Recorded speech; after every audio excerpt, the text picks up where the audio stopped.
irregularities in the utilization of confidential fund ng OBP. Hindi nila pwedeng baliwalain ang pagharap sa komite ng Senado.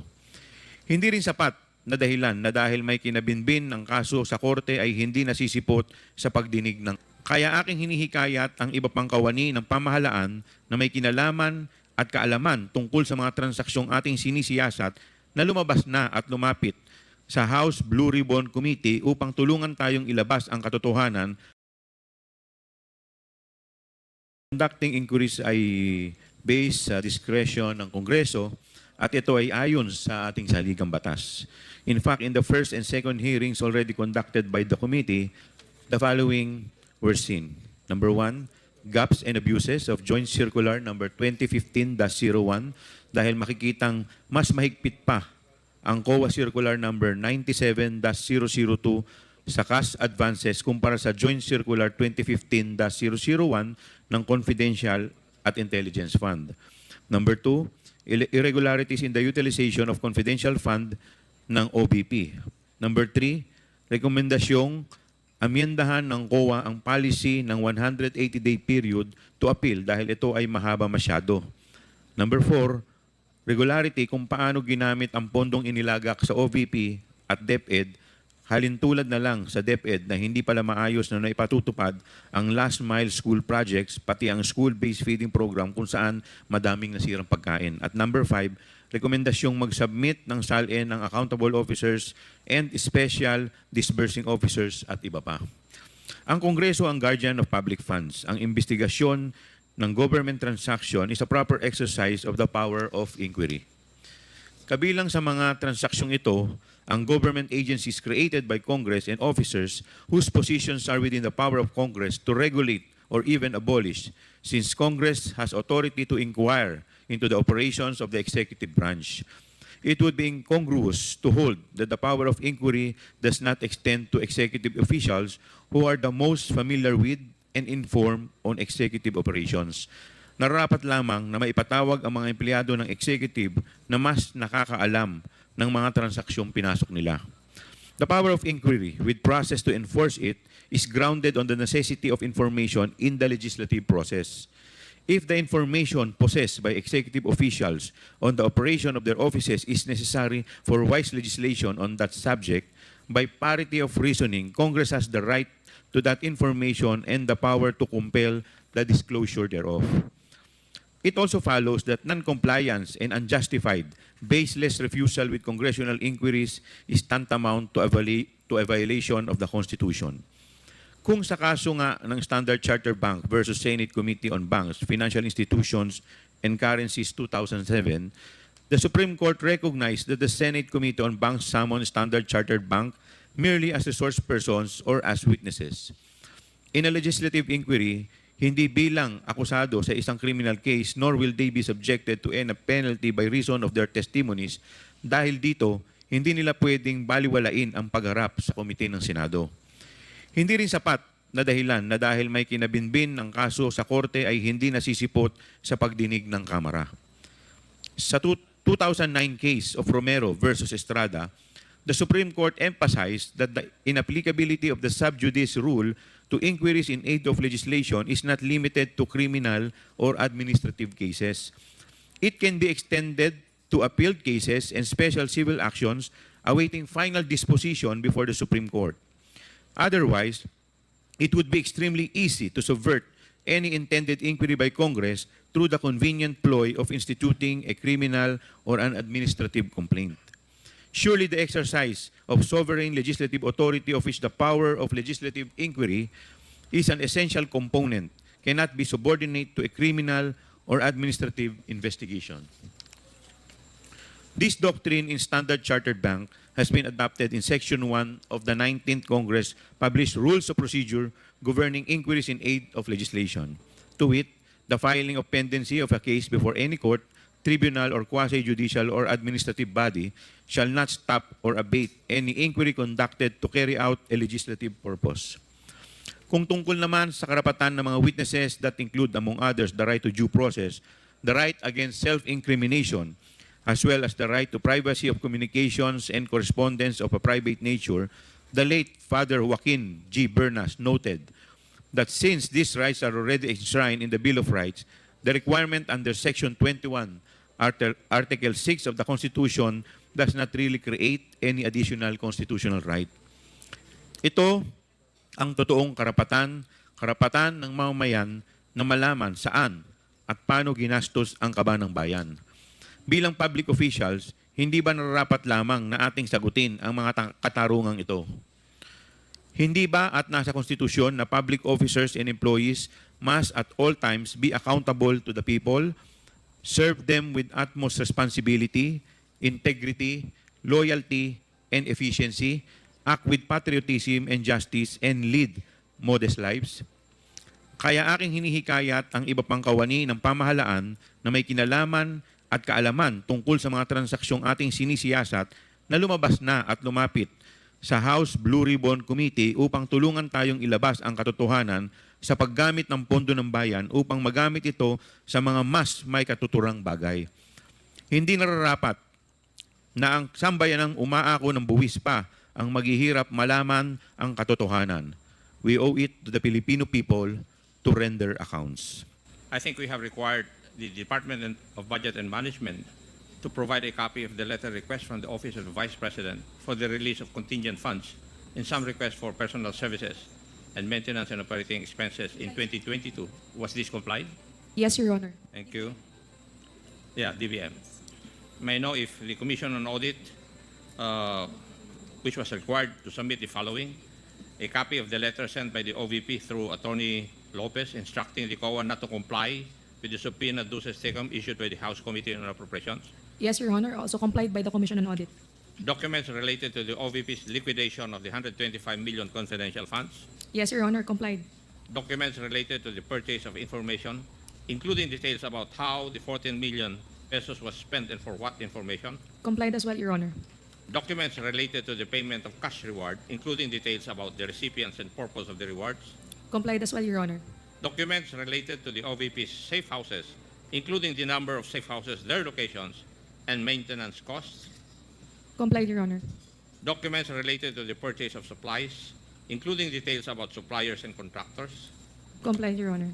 all attachments and documents related to the notice of disallowance issued by the Commission on Audit regarding the OVP's budget; Complied, Your Honor. and the audit action, in this case, the notice of disallowance and the liquidation report for the OVP's confidential funds; Complied, Your Honor. all supporting documents related to the Office of the Vice President's confidential funds as deemed necessary by the COA Intelligence and Confidential Funds Audit Unit for proper evaluation of the liquidation documents submitted; Complied, Your Honor. documents related to the OVP's purchase of supplies, including details about suppliers and contractors; Complied, Your Honor. documents related to the OVP's provision of medical and food aid, including details about the recipients and the specific types of medical supplies and food; Complied, Your Honor. documents related to the OVP surveillance activities, including details about the specific areas where these or where those activities were conducted; Complied, Your Honor. and data on the extent of the proper implementation of the school-based feeding program, including the amount of funds affected. Complied, Your Honor. Now, for COA's Mr. Fahad bin Abdul Malik Tumawis, he was required to submit the following, or the rental data for the OVP's head office, 10 satellite offices, and 2 extension offices, including the square footage of each office space, lease commencement dates, and a breakdown of rental costs for each type of rental. Was this submitted by Mr. Tumawis? Yes, Your Honor. Thank you. Now, COA's attorney Gloria A. Comoro was required to submit the following, or was required to submit copies of the rental or lease agreement for the 10 satellite offices and 2 extension offices of the Office of the Vice President. Complied as well, Your Honor.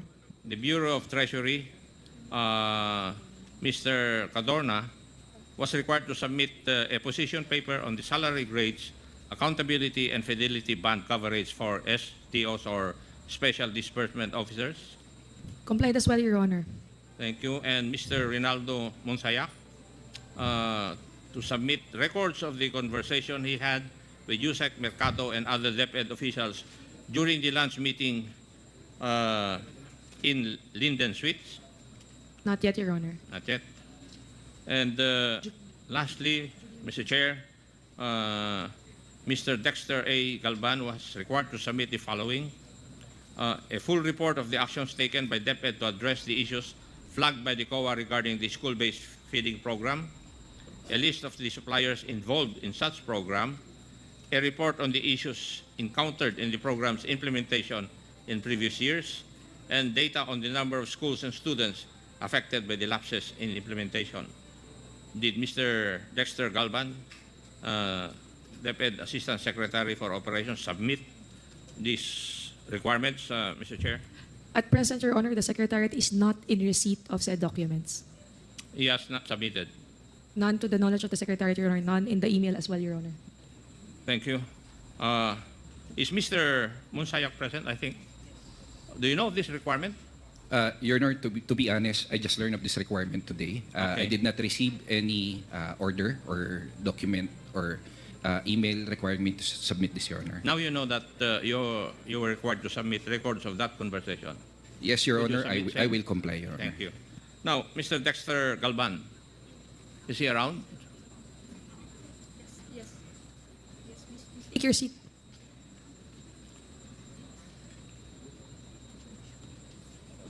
Mr. Galban, did you know of this requirement for you to submit certain documents? Yes, Mr. Chair.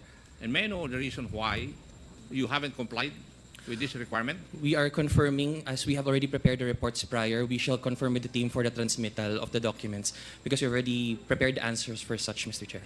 We do hope to transmit while this committee is ongoing. In other words, you're going to submit the required documents today. We will check, sir, if there was a My problem in the question transmission. is, are you trying to tell us that you will submit the documents required today? Yes, Mr. Chair. Thank you. I request the COMSEC to please administer the oath of the new invitees. Thank you, Your Honor. To all the new resource persons invited and present today, kindly stand up and raise your right hand. All members of the Philippine Army as well, sirs, please stand up. Even those in the panel newly invited, sir. All right. Please raise your right hand. Do you solemnly swear that the statements you will give before this committee shall be the truth, the whole truth, and nothing but the truth, so help you God? The oath has been administered, Your Honor. Thank you. We will now proceed. The first to interpolate,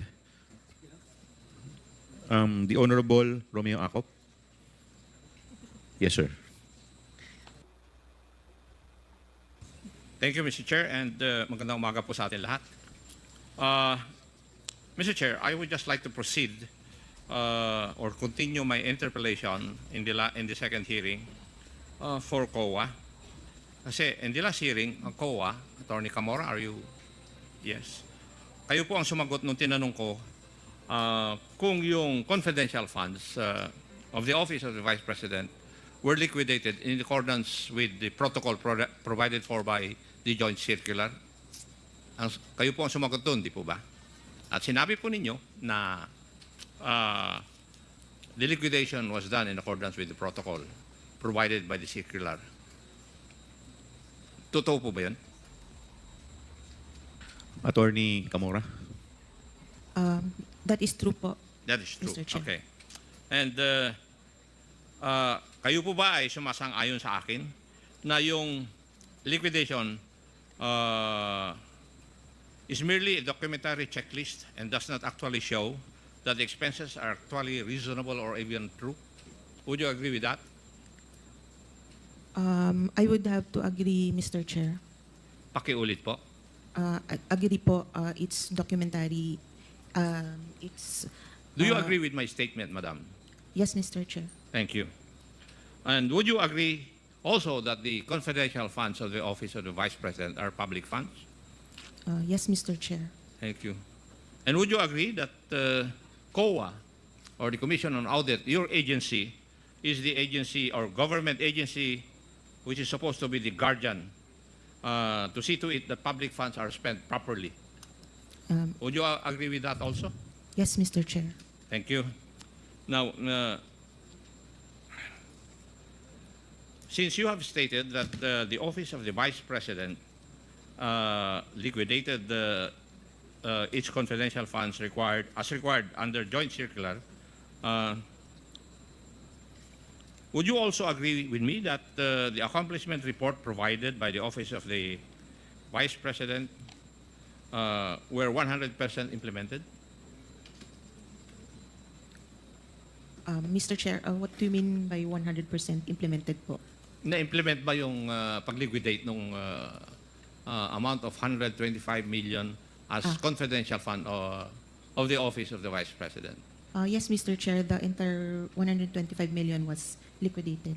And would you agree with me that the documentary pieces of evidence submitted by the Office of the Vice President were merely acknowledgement receipts? Would you agree with me? The documentary evidence of payment, yes, Mr. Chair. Yes, and could you give me the specifics insofar as the acknowledgement receipts submitted for the expenses insofar as the confidential fund of the OVP is concerned? Could you give us how much is for the rental of safe houses? How much would be the amount for purchase of information? Do we For- have the number of acknowledgement receipts submitted by the OVP? For what account, Mr. Chair? Rental of safe houses? For rental for the period fourth quarter 2022 po. Yes. It's 16 million po, Mr. Chair. Rental of safe houses. Yes, Mr. Chair. The rental is for 11 days? Would you agree with me? Yes, Mr. Chair. Since the accomplishment report Pursuant to provides- the accomplishment report, yung amount for the rental of safe houses were paid for 11 days. Yes, Mr. Chair. Tama po? Yes, Mr. Chair. Yes. How about, and how many acknowledgement receipts were submitted for this? Mr. Chair, for rental of safe houses, we received 34 acknowledgement receipts. How about for transportation expense? What was the amount and the number of acknowledgement receipts submitted for its liquidation? For transportation, it's 10 million, and the number of recipients is 72. 72 acknowledgement receipts. Yes, Mr. Chair. Now, for the purchase of information, the same requirement? Mr. Chair, Magkano po yung sa purchase of information? for the purchase of information based on the documentary evidence of payment, it's 14 million, and the number of recipients is 142, Mr. Chair. Okay. And there are two items for rewards, for medicine and various goods. Tama po. Mr. Chair, there are actually three. Three? It's payment of reward medicines, and payment of reward various goods. What would be the amount allotted for each of the three? Based on the documentary evidence of payment, for payment of reward, it was 10,050,000. For medicines yun? For reward lang, For reward lang? 10 million? 50,000. Okay. For the payment of reward medicines, it's 24,930,000. And for the third? And for the payment of reward various goods, it's 34,857,000, Mr. Chair. Thank you. Comsec, pwede po bang pakita natin yung sample ng acknowledgement receipt for the payment of rental of safe houses?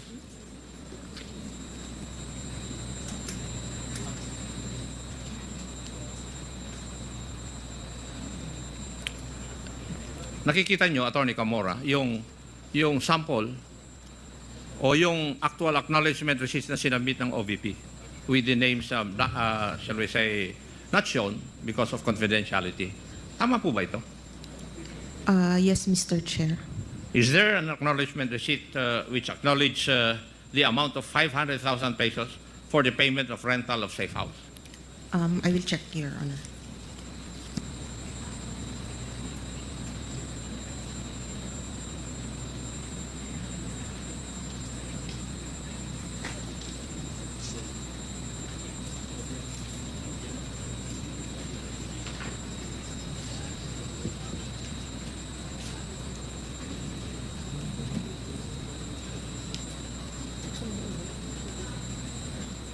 Mr. Chair, may I ask a question again? Meron po bang acknowledgement receipt amounting to 500,000 for the payment of rental of safe house? Meron po, Mr. Chair. Para sa isang safe house lang ito? We have no information, Mr. Chair. What we know is para sa isang recipient nung yung money paid po. If I asked you the question, yung 500,000 ba yun for 11 days or for 1 day?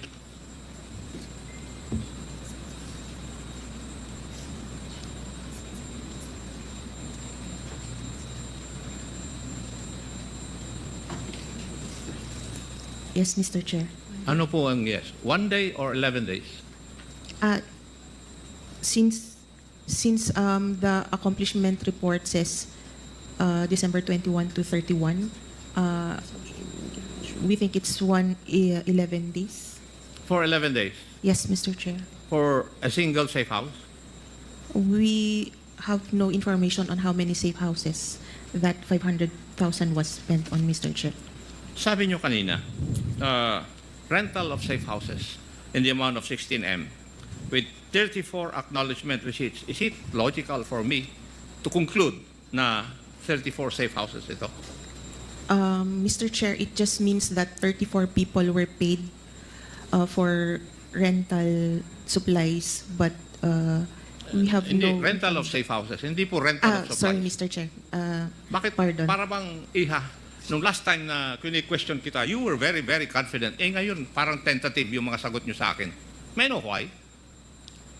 Nung last time, very, very confident kang sumasagot sa aking mga katanungan.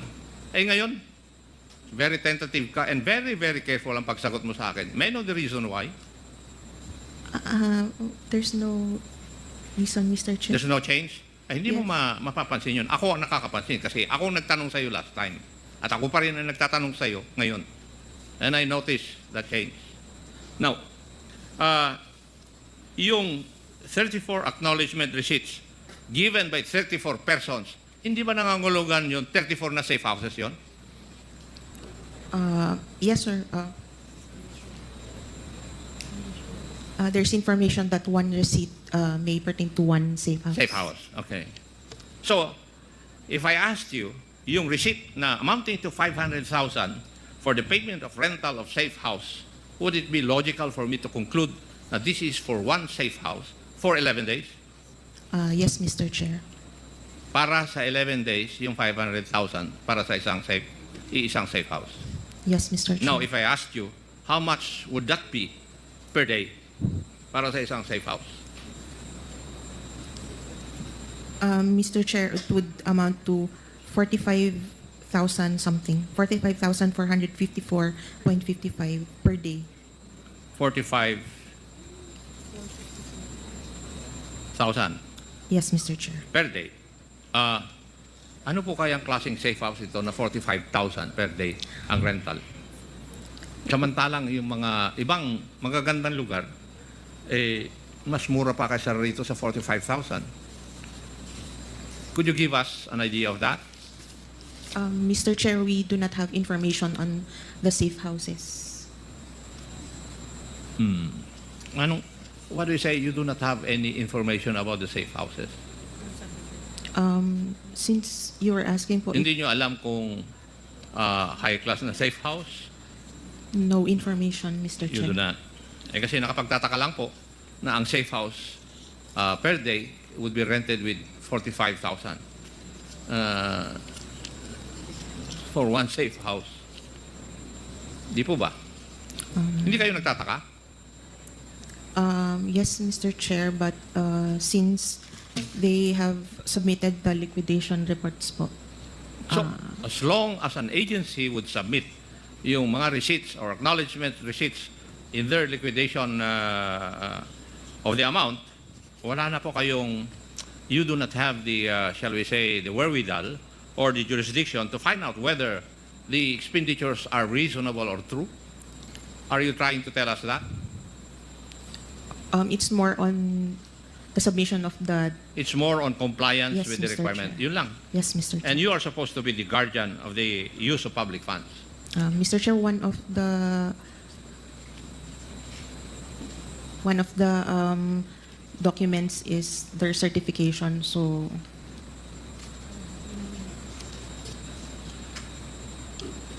So, yun, that is enough. Yes, Mr. Chair. And you do not determine whether it's reasonable or true.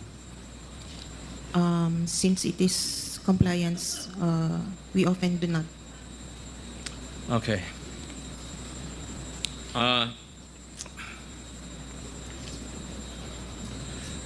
Yung pong pag-comply ng Office of the Vice President, as you have stated a while ago, in accordance doon sa joint circular, yung the amount of 125 million. So, ang ibig niyo pong sabihin,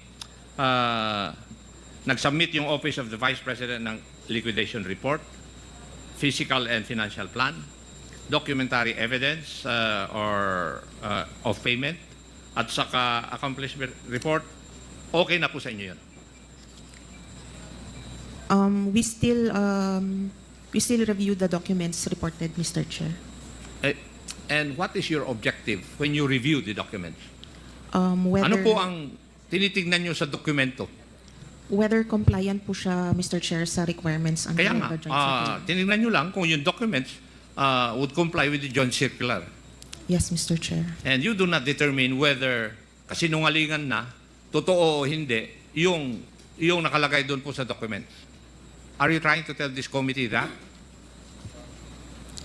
Mr. Chair, we have issued an ND on the... Hindi, sagutin nyo muna po yung aking katanungan. Para bang ang sinasabi nyo dito sa amin, dito sa committee na ito, na nag-iimbestiga, na basta't na kompleto po yung mga dokumento required by the joint circular, okay na sa inyo. Pero sinabi ninyo na nire-review ninyo yung documents. Ano po yung hinahanap ninyo dun sa dokumento?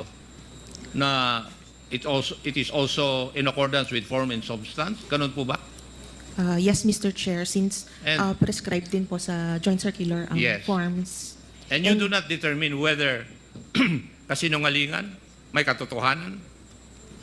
Yung nakalagay po doon? We check the certification as long as the certification is there, Mr. Hindi Chair. naman po nyo sinasagot sa katanungan ko eh. Doon sa pagre-review ninyo, hindi kasali na i-review ninyo kung pwedeng totoo yung nilalagay doon o hindi. Mr. Chair, yung ano lang po, submission lang po talaga. Kaya nga, form and substance lang. Yes, Mr. Chair. Okay. Whether it's unreasonable, out of this world, you do not care. Unless it's really, really far-fetched. But, Mr. Chair, it's more on submission po talaga ng documents required. Yeah. Sige. I would just like to state na in the last hearing, you confirmed that the liquidation report, all the documents supposed to be submitted in accordance with the joint circular, for the amount of 125 million, nakalagay doon yung 14 million for the purchase of information, pero walang detalye. Ano yung mga impormasyon na yon? Or it does not even show how important those informations were. Worth 14 million, yung 35 million for supplies na ginamit in 11 days. Hindi po katakataka yun? Mr. Chair, 35 million for supplies in 11 days. Hindi po kayo nagtaka doon? as long as they submitted po the Wala nga mangyayari sa atin. acknowledgement receipts. So long as they submit the acknowledgement receipts. Yes, Mr. Chair. Okay. Further, Mr. Chair, yung accomplishment report, it does not require further details po. And it is the only form under the joint circular. Okay. Hindi ko Which na they po are required. tinatanong. Kasi kung ganito po yung inyong patakaran, wala nga po kayong mababantayan. Di po ba? Mr. Chair, kaya po meron po silang certification yung head of Pero agency. may certification na, but you do not even determine whether the contents of the certification are reasonable or not. Whether they are true or not, you do not determine that. Yes, Mr. Chair, given the Yes. nature of the fund po. Yeah. Kagaya ng 40 million for medical and food aid, ilang kayang informant ang ginamot, ang binigyan ng gamot? in 11 days. 35 million. Hindi po kayo nagtataka? For supplies po, Yes. Hindi po ba? Ang there report were nyo kanina 69 for recipients. medical and food aid, 40 million. Di po ba? Yes, Mr. Chair. Yes. And for 11 days to be spent for medicine, medical aid. Hindi kayo nagtataka? Paano na-spend yun in 11 days? 5 of which are holidays. Mr. Chair, given the nature of the fund, it's confidential. Doon po kayo bumabalik dun sa nature of the fund palagi eh. Yun Otherwise, ang napapansin Mr. ko Chair, na doon kayo nagko-cover. Pero definitely, your job is to see to it that public funds are spent properly. I asked you that. Yes, Mr. Chair. Yes. Now, may I ask you, personally, are you safeguarding the expenditure of public funds insofar as your job is concerned? I would like to think so, sir. Yes. You would like to think so. Okay. Wala nga tayong kuwan mangyayari. In other words, we can, or the COA relies only on the documentary evidence of payment, mainly. Tama po. Yes, Mr. Chair. Yun lang ang basehan ninyo. Yes, Mr. And Chair. yung documentary evidence of payment, whether it is a lie, a truth, reasonable or unreasonable, you do not care. We- That is what you're trying to tell us. it is since it's just compliance, sir. Kaya nga. In other words, para bang ang sinasabi nyo sa akin, I do not know how my other colleagues would take that, pero parang ministerial na lang yung trabaho nyo pala. If we read through the Yes. joint circular, That is sir, what you're trying to tell me. Okay? Ministerial lang pala yung trabaho ninyo. Masarap na trabaho yan, ah. Di po ba?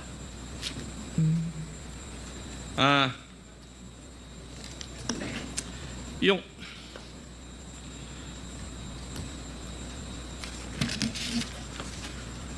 pagtingnan natin ang liquidation report, ang nakalagay lang dito ay ginastos ng Office of the Vice President the amount of 125 million from December 21 to 31, 2022 or 11 days.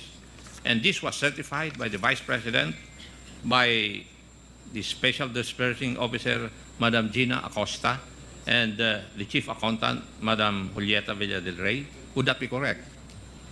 yes, Mr. Chair. Now, kung babase naman po tayo dun sa accomplishment report, ang makikita lang natin dito ay gumastos ang Office of the Vice President ng 125 million from December 21 to 31, 2022 for surveillance and monitoring activities in 132 areas. Dito rin, wala tayong magawa. Kagaya ng sagot po nyo sa akin, we have no choice but to check the documentary evidence of payments submitted by the office para malaman kung saan or paano ginastos ng OVP yung 125 million. Yun po yung pinararating nyo po sa amin. Yes, Mr. Chair.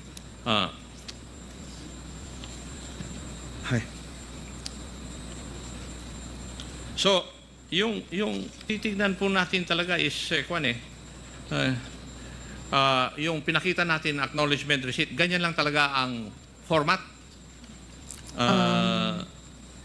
That is what, Nakalagay lang ang amount, pangalan at signature ng tumanggap, at date kung kailan niya ito natanggap. That is it. yes, Mr. Chair. Yun yung sinubmit po nila sa amin. And COA does not try to determine kung sino man yung taong yon, existing ba siya o hindi. You do not. No, Mr. Chair. No, thank you. Para lang for my information. So, you do not have any means or you do not exert any means para ma-determine kung totoo yung mga nakalagay sa acknowledgement receipt. You just take it hook, line, and sinker na totoo po yun.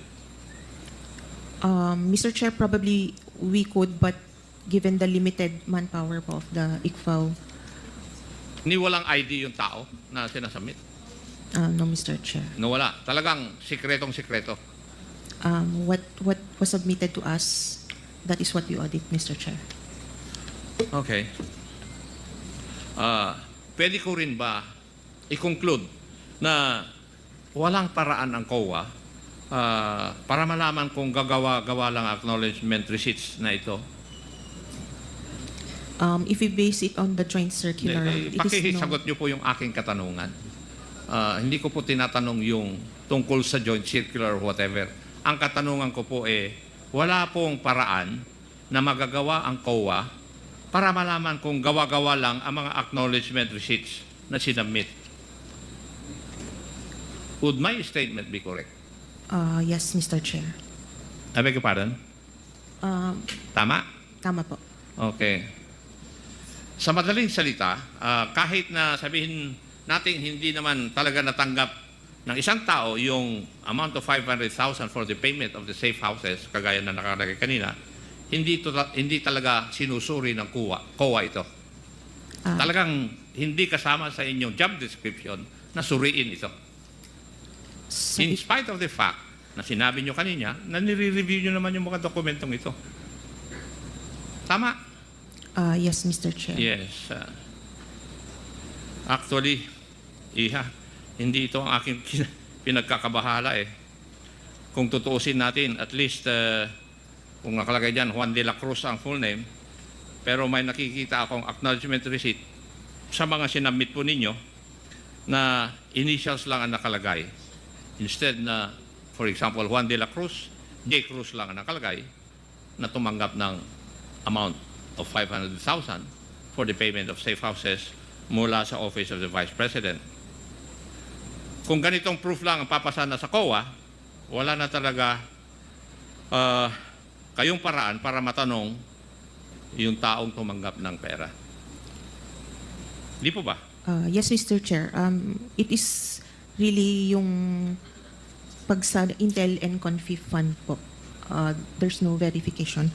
Also, even if we have means right now, yung manpower po ng ICFAO cannot handle if alone itong si OVP, we cannot verify all those people, and we audit all confidential and intelligence funds for the whole country. So, hindi po kaya for now, Mr. Chair. You did not find it, shall we say, unusual for an amount or the amount of 125 million ay magamit po sa 11 days? Well, personally, malaki nga po siya, but Hindi. Personally, sinabi mo. yes po. Personally, you find it unusual? It could be na medyo malaki nga po yung amount. And wala kang ginawa? Since You they've, found it unusual and yet wala kang ginawa? since they've submitted all the requirements under the joint circular, Tama na. okay na po, Mr. Chair. Attorney Camora, pasensya na po kayo. Kayo po ulit matatanong ko po. Batay po dun sa Joint Circular number 2015-01, ang isa po sa mga requirement po para sa liquidation po ng Confi Fund ay yung tinatawag po nating accomplishment report. Tama po ba? Yes, Mr. Chair. Okay. Pwede po bang pakita po dito yung accomplishment report sa ating TV? Yan, ito po. Yan po yung ito po yung accomplishment report. So ang laman po ng accomplishment report, makikita po natin dito, nakalagay po dyan yung period covered. Yan po. Ito po, ibig sabihin po nito, ito yung araw o buwan na covered kung saan ginastos itong mga itong surveillance and monitoring. Tama po ba? Tama po, Mr. Chair. So dito naman sa actual outcome o accomplishment, nakalagay po dito yung mga dahilan kung ano po, saan po ginamit yung pera. Tama po ba? Tama po, Mr. Chair. Okay. At doon naman sa amount utilized, ibig sabihin, ito po kung breakdown ng amount, kung paano po ginamit o kung saan ginamit. Tama po ba? Tama po, Mr. Chair. At syempre, nandito po sa baba niyan, yung Special Disbursing Officer at saka po yung nag-approve. Tama po ba? So yan ang, bali yan ang laman ng accomplishment report. Tama po ba? Tama po, Mr. Chair. Okay. So base po dito, dito po, makikita po natin yung sa letter C, rental of other incidental expenses relative to the maintenance of safe houses. Dito po sa rental ng safe houses ng OVP, hindi po ito nagre-refer sa long-term lease. Tama ba? Hindi po, sir. We have no way of knowing. Tama po Yes ba? po. Okay. Basta't ang itong list na to naka-pertain lang doon sa period covered, which is yung December 21 to December 31. Tama po ba? Yes, Mr. Chair. So ibig sabihin, ito nakalagay po dyan na 16 million, ito lang po yung cover niya. Yung December 21 up to December 31. Yes, Mr. Chair. Okay. Yun yung time po na... Yun yung time na implement- ginastos itong 16 Opo, million. yes, Mr. Okay po? Chair. Yes, Mr. Okay. Chair.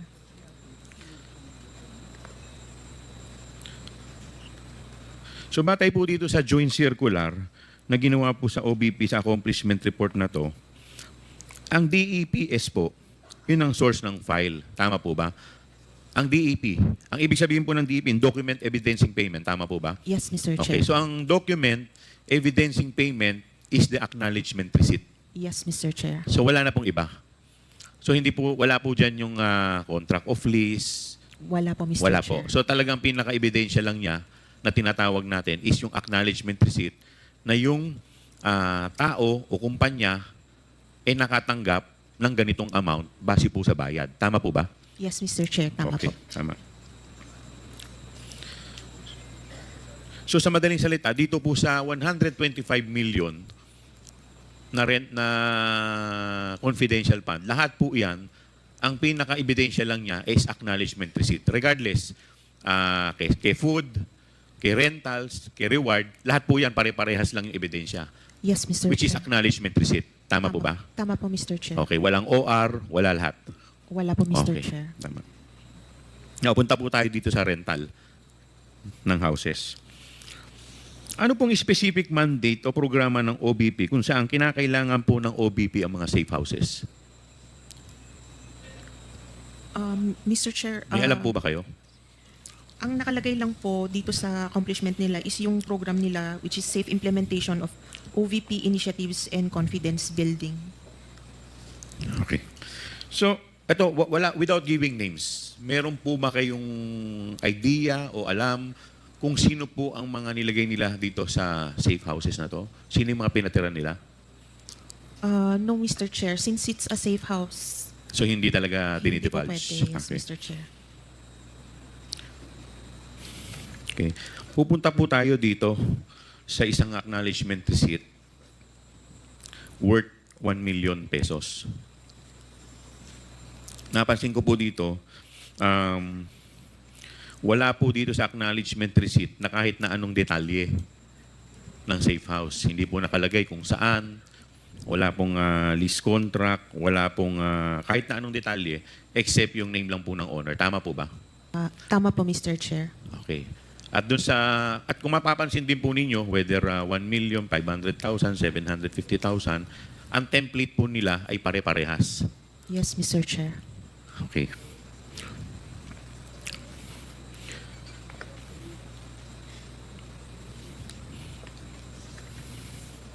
Based po dito, sinasabi po ninyo sa liquidation ng OBP Confidential Fund, yung 2022, 34 ang acknowledgement receipt. At tama po ba? Yes, Mr. Chair. Okay. Tama At kanina, sinabi po ninyo, sa 34 na to, 34 po yung safe houses. So, ibig sabihin, isang resibo represents one safe house. Tama po? Yes, Mr. Chair. Okay.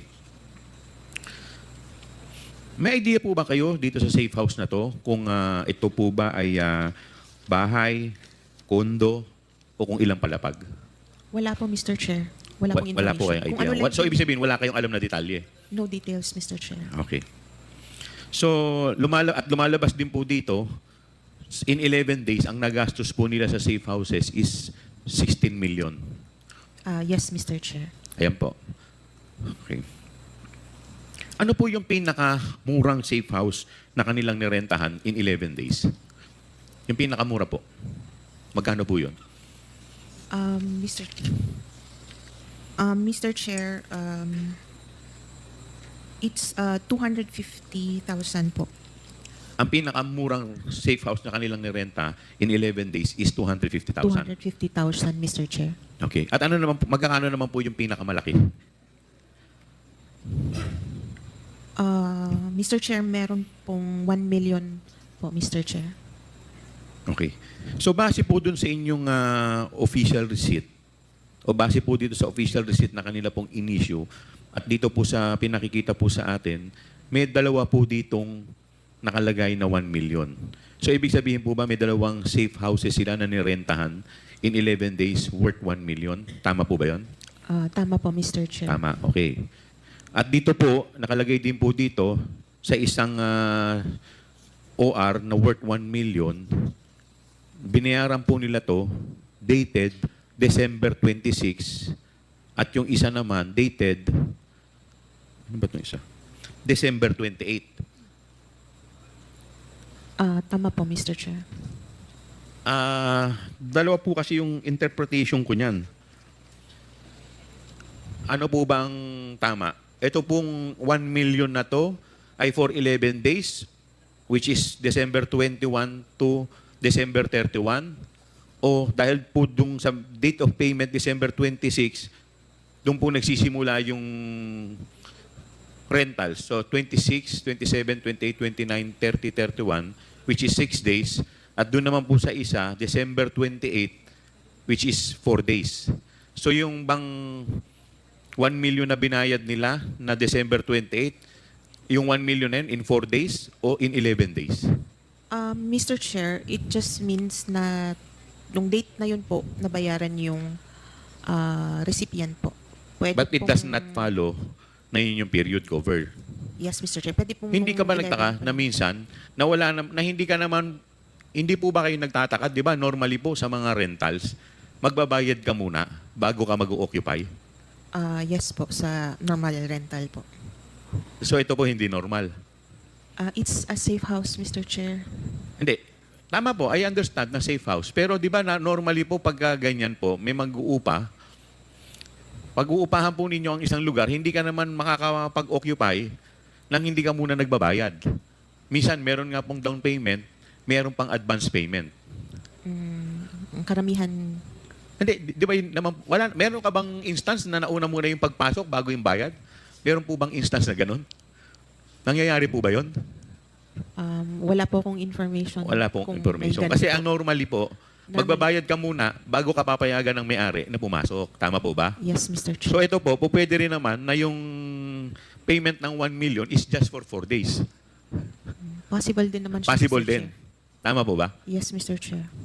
Ayun.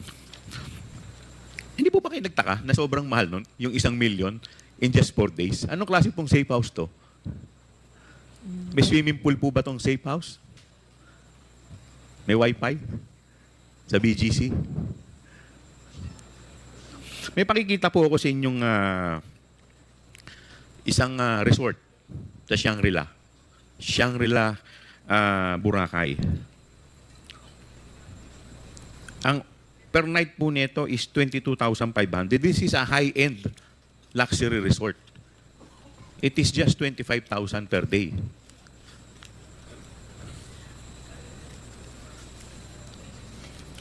As compared po natin dito sa 1 million, bali magkano po lumalabas yung 1 million per day in 11 days? Magkano po ba yon sa 11 days, yung 1 million? Mr. Chair, 90,000. 90,000 a day. 909. Yes, Mr. Chair. As compared po dun sa luxury resort. With complete amenities.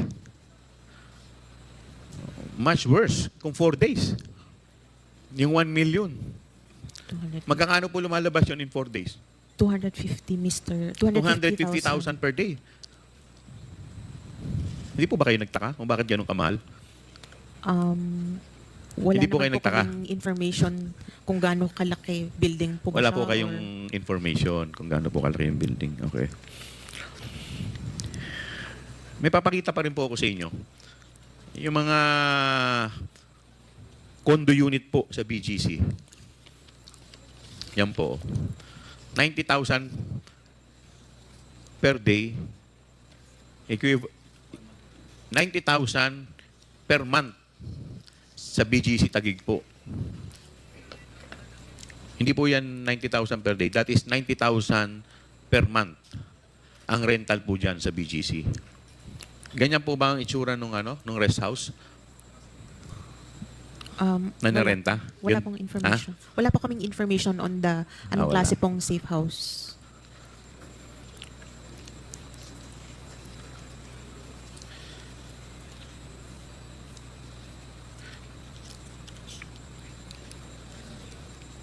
Alam po ninyo, medyo dapat, nung tinitignan po ninyo, nagtaka na kayo sa laki po ng rentals in 11 days eh. 16 million, very glaring na po yun eh.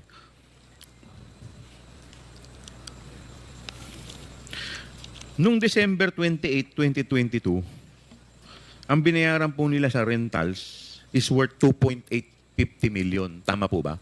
Yung petsang December 28, 2.6 million. At nung December 27, 3.7 at nung December 29. So in just 3 days, nagbayad po sila ng 8.750 million for the rentals. Hindi po ba parang bumili na po sila ng bahay niyan? Pwede. Tama Mr. po Chair, ba? hindi po allowed ang purchase ng Ayun, safe house. hindi allowed yung purchase. Since kailangan pong... Yes. Hindi rin secret- allowed yung construction. Tama ba? Yes, Mr. Chair. Okay.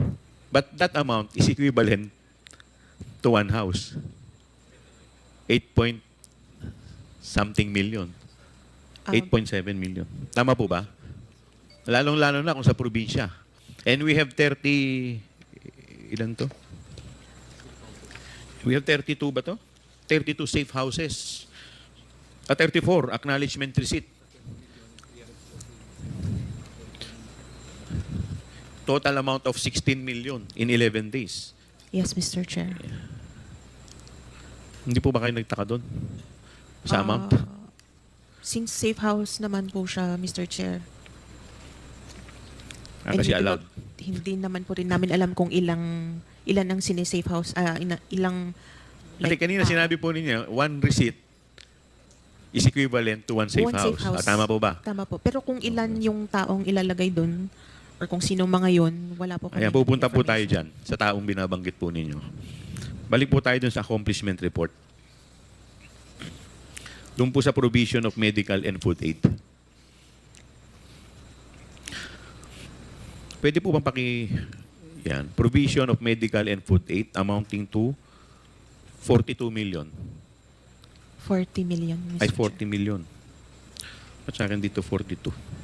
Okay. Amounting to 40 million. So that, dito po sa,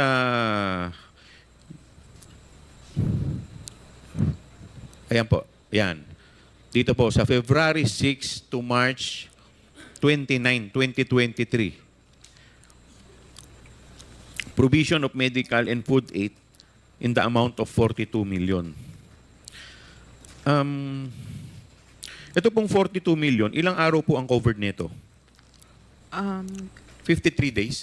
Tama po ba? February 6 to March 29. From February 6 to March 29. Ilang days po to? 53? Yes po, Mr. Chair. Okay, 53. So lumalabas po, that is equivalent to 840,000 per day, more or less. Tama po ba? Tama po, Mr. Chair. Okay. Sa isang araw po, gumagasto sila ng 840,000 para po sa pagkain at sa medicine. Ang tanong ko po, ilang informant po ba yung kanilang binibigyan ng gamot at pagkain para makakonsume ka ng 840,000 sa isang araw?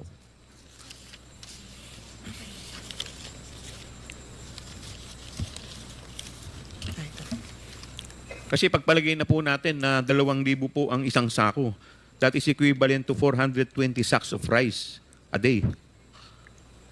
Mr. Chair, based sa documentary evidence of payment, Pakilakas there po. were 119 recipients po. 119 19 na acknowledgement receipts po. na acknowledgement receipt. So, ibig sabihin nito, 119 na informant? Ang tumanggap po. Ha? Lahat po yun may kumakain, syempre.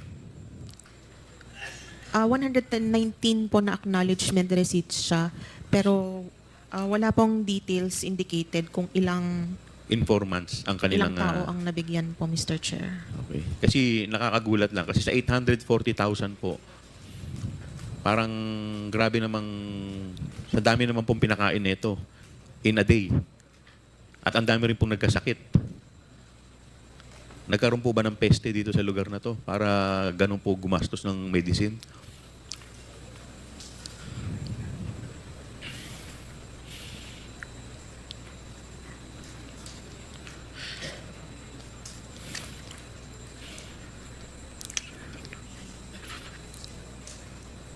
So again, dito po sa food and medicine, same DEPS. Ibig sabihin, same din po yung evidence na kanilang inilabas, which is yung acknowledgement receipt. Tama po ba? Tama po, Mr. To justify ito pong purchase of medicine and food. Tama po ba? Chair. Tama po, Mr. And Chair. same format. Tama po, Mr. Chair. Same format. Same format for the rentals and same format for the medicine and food. Opo, Mr. Chair. Okay, so pare-parehas po.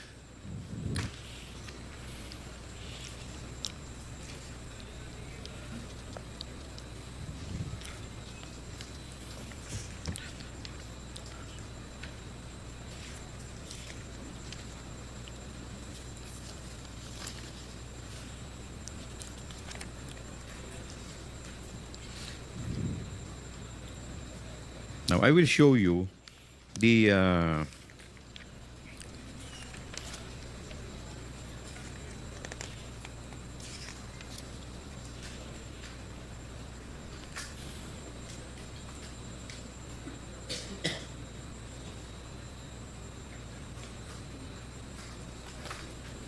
Now, Attorney Camora, since kayo po ang official na kuha ng Intelligence and Confidential Fund of Audit Office, abisado nyo po more or less yung mga expenses items na kasama sa accomplishment report ng OVP. Tama po ba?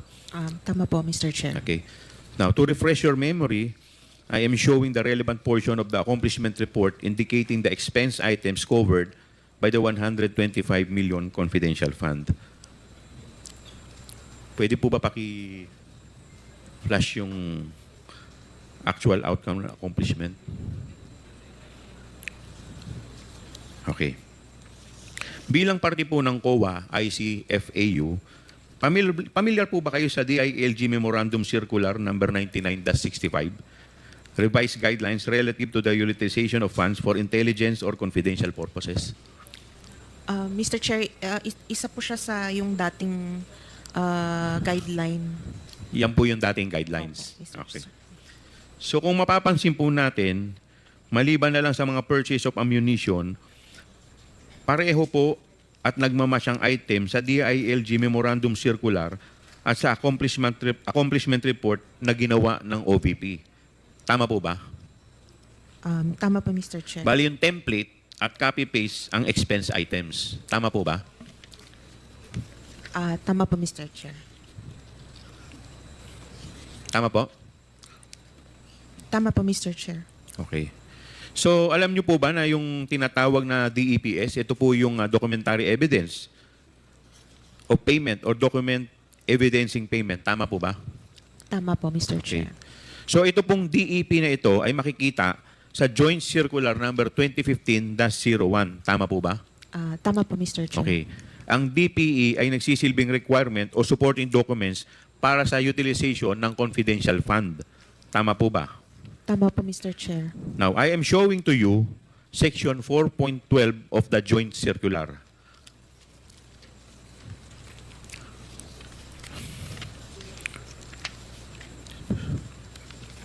So, nakalagay po dito, disbursement from confidential fund shall be supported with documentary evidence of payment, among others, which shall be submitted to the ICFAU in a sealed envelope signed by SDO. So ito pong DEP ay hindi kasama sa requirement na nakasaad sa DILG Memorandum Circular. Tama po ba? Tama po, Mr. Chair. Okay. Paki-confirm nga po, under sa DILG Memorandum Circular, documentary evidence of payment or DEPS are not required for liquidation of confidential fund? Under the DILG Yes, Memorandum MC po. Circular. Yes, Mr. Chair. So dun sa DILG, yung documentary evidence ng payment hindi nire-require sa liquidation. Nung time na to po na ito ang Yun ang sinusunod. sinusunod. And Okay. this is for LGUs po since DILG. LGUs, tama po ba? Since Okay. DILG po ang Now, please also confirm that DEPS only became a requirement under the Joint Circular number 2015-01. Yes, Mr. Chair. Okay. In fact, ito pong DEP ay kasama sa mga items na nakapaloob sa certifications na ini-issue ni Special Disbursement Officer Gina Acosta para sa liquidation reports per quarter. Tama po ba? Tama po, Mr. Chair. Okay. Pakikita ko po sa inyo yung certification dated January 10, 2022.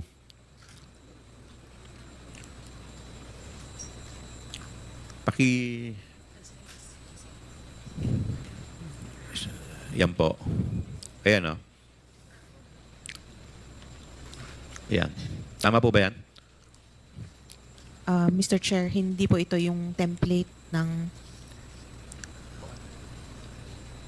Yan po yung dating January 10, 2020. Ibig sabihin, hindi pa po siya yung OBP. Tama po ba? Opo.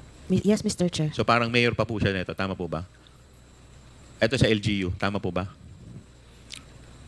Sa Vice President na pala siya. Tama? yes, Mr. Okay. Chair. Now, Office of the Vice President, First Quarter Confidential Fund Accomplishment Report dated March 30, 2023. Pakikita rin po namin sa inyo. Yung March 30, 2023. Okay. Template po itong certification na to, di ba? Yes, Ito po Mr. yung template. Chair. Yes, Okay. Mr. Chair. Na kinuha mismo sa Joint Circular. Yes, Mr. Chair. Okay. Now, dumako po tayo dun sa Audit Observation Memo for the 2023 First, Second, and Third Quarter Confidential Fund.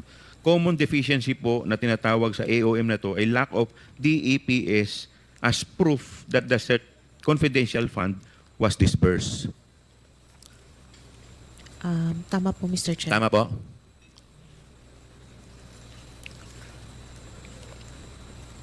Tama. Tama po, Mr. Okay. Chair.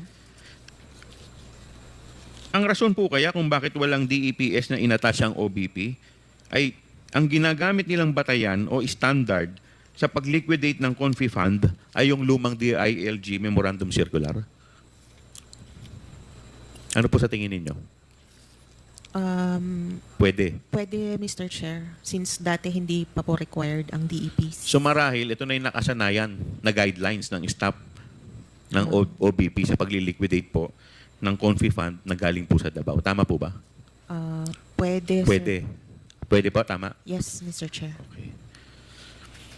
So, ibig sabihin, kaya po nagkaroon po ng ganyan dahil parang yung nakakagawian po nila dati, yung pa rin ang ina-apply nila sa ngayon. Tama po ba? Tama po, Mr. Chair. Okay, thank you. Yun lang po.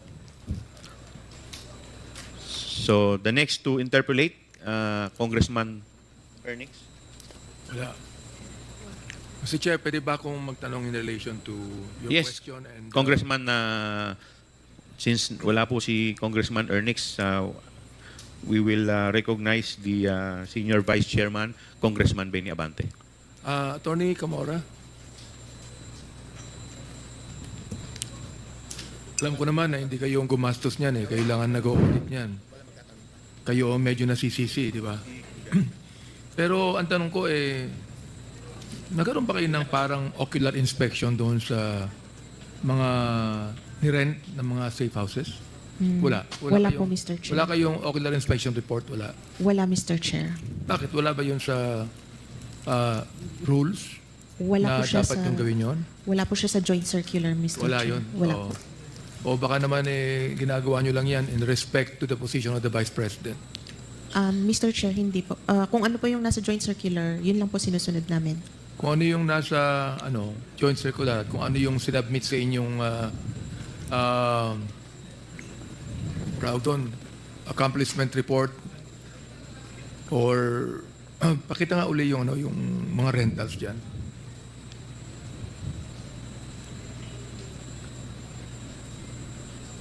Yun lamang ang pinagbabasehan nyo na panggastos. At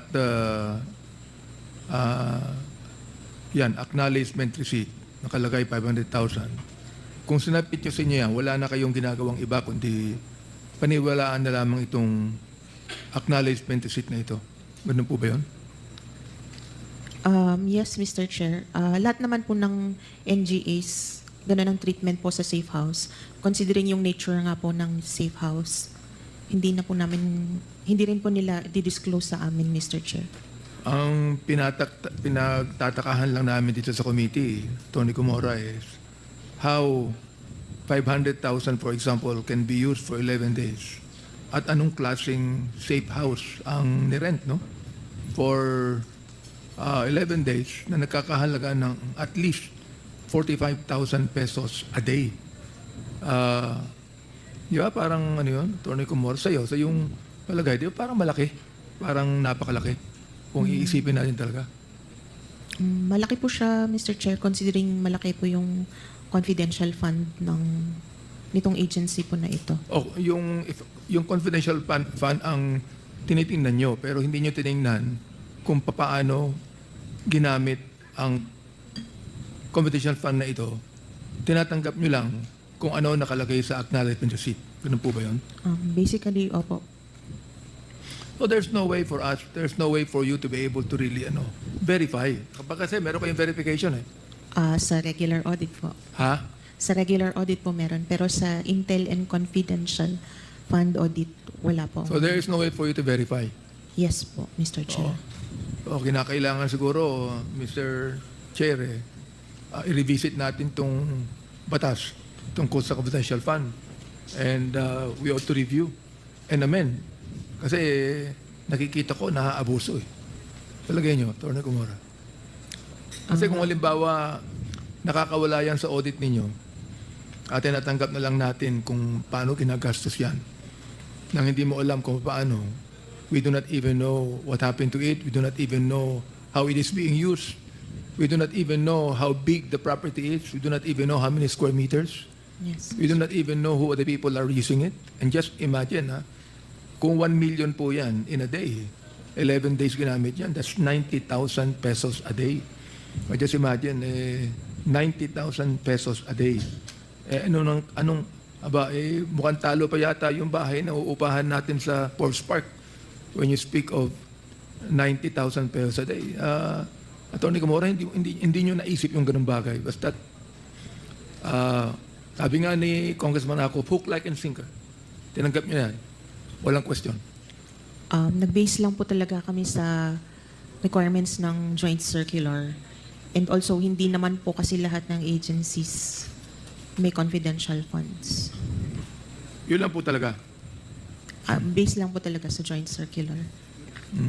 And hindi lang naman po COA, since joint nga po siya, it's an effort po ng COA, TND, DBM, GCG, and DILG po, yung joint circular. Wala talaga tayo masyado makukuha pa ganyan, di ba? Dahil sa merong joint circular na yun lamang ang nakalagay. Am I right? Yes, Mr. Chair. Mr. Chair, I'd like to divert my interpellation to Major General Nolasco Mempin.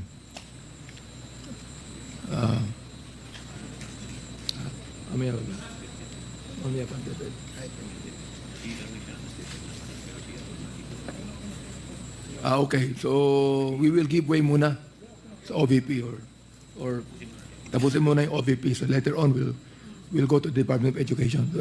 Major Pin, mamaya na. Mamaya tayo mag-usap.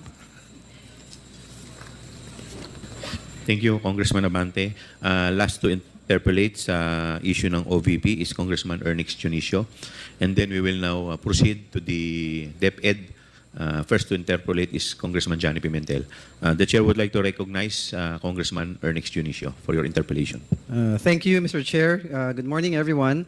Ma'am Kamora, Mr. Chair, I'd like to ask some questions lang sa ating COA representative, si Attorney Carmora. I remember, Attorney, nung ilang beses na rin ako nakapagtanong sa iyo, you have always been cordial, respectful, and to the committee, and I believe that you're always prepared At napakabait po ng demeanor nyo. Thank you for giving respect and answering the questions of the committee. I hope you can answer some of the observations of these humble representations, ma'am. Ma'am, na-notice ko lang po kasi, habang nag-check po ako ng documents, meron po tayo doon sa rental ng safe house. Naririnig ko po kanina sa tanong ni Congressman Acop at ni Congressman Chairman Joel Chua na, ma'am, tama po ba na mga acknowledgement receipts ang basis po ng COA sa pagsusuri nitong mga to, yung sa rentals, ma'am?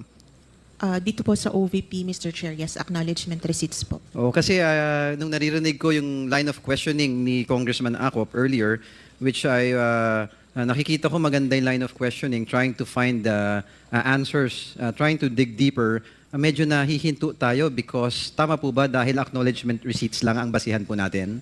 Yes, Mr. Chair. Sa inyo po ba, ma'am, wag na po bilang COA representative, wag po muna bilang abogado.